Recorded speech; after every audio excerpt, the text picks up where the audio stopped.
story was from real life, and it was amusing all Vienna at the time, if it ever happened, that is.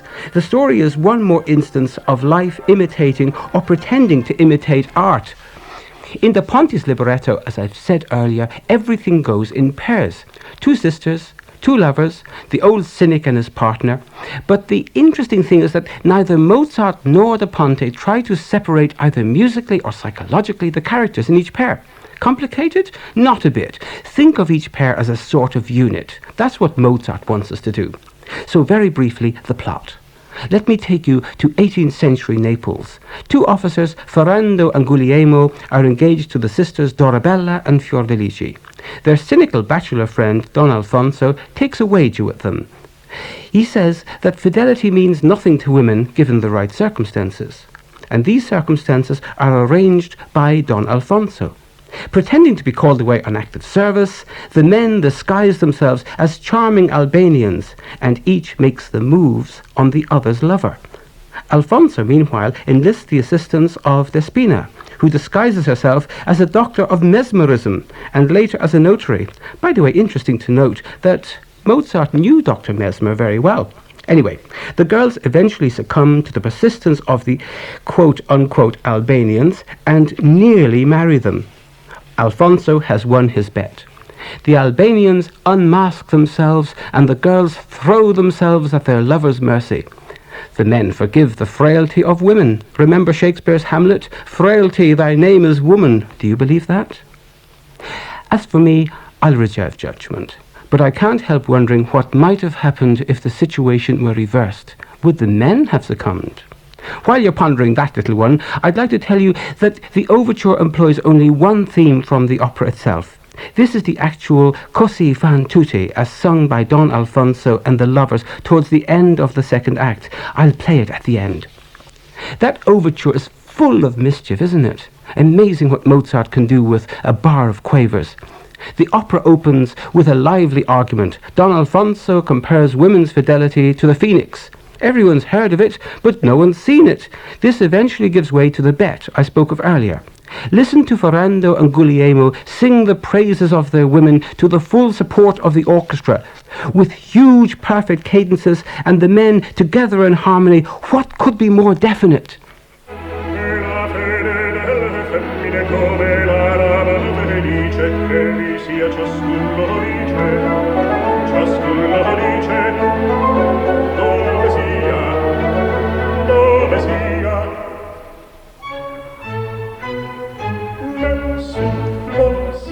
La felice Dorabella, la felice Fiordalici, Dorabella, Fiordalici, la felice Dorabella.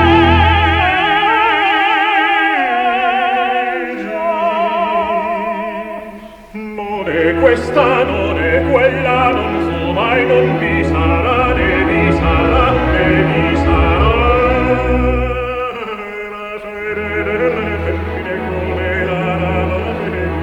La felice Dorabella, Dorabella, la felice, che sia ciascun l'orice. Dorabella, Fiordalici, dove sia, Fiordalici, dove sia. Dorabella, nessun lo sa.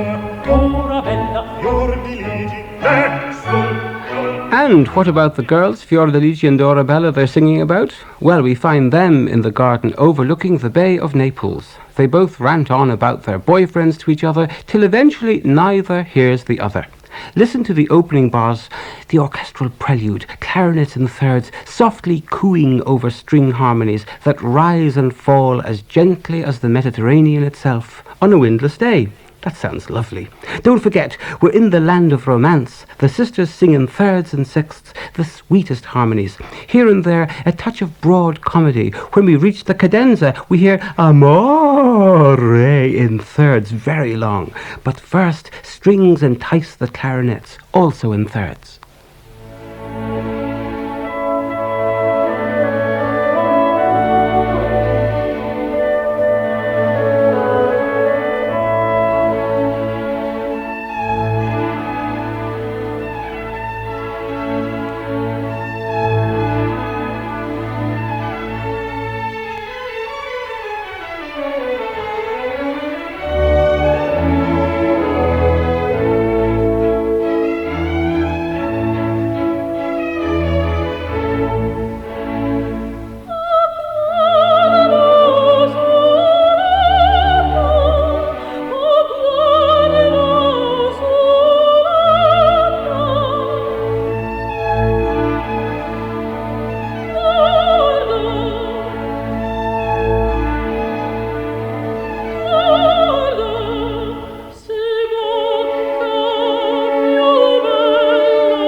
The girls behave like a couple of kittens in a basket, and all they can think about is getting married and getting a bit cross because the boys are late.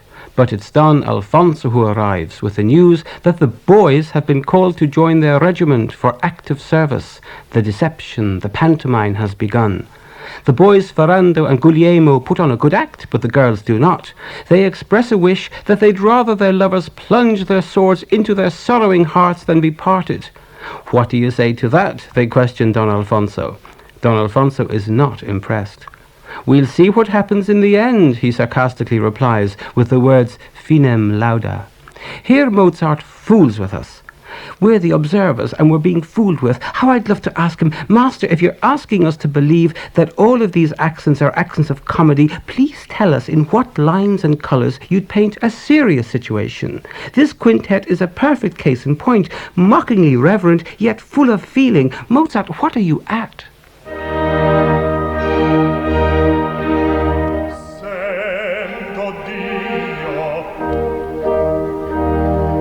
Questo piede e restia nel gir le avante il mio labbro palpitante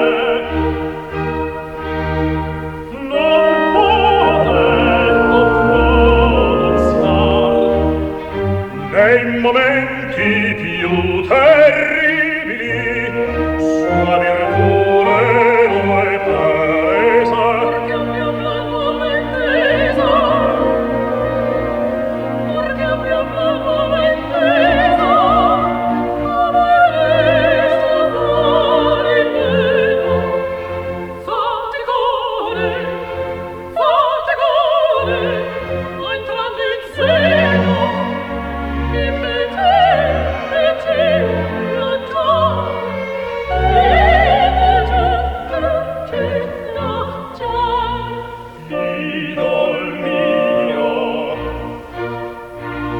la sorte in colpa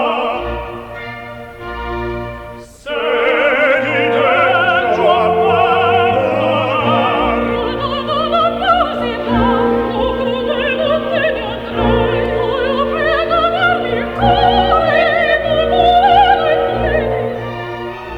cosa dici? Te la vedi? Saldo amico, fine me lauda, fine me lauda.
Saldo amico, finem lauda.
Does it really matter whether it's Mozart fooling and contorting the Grecian masks out of recognition? The music is always sublime. You have to say that the music is the very pathos of parting.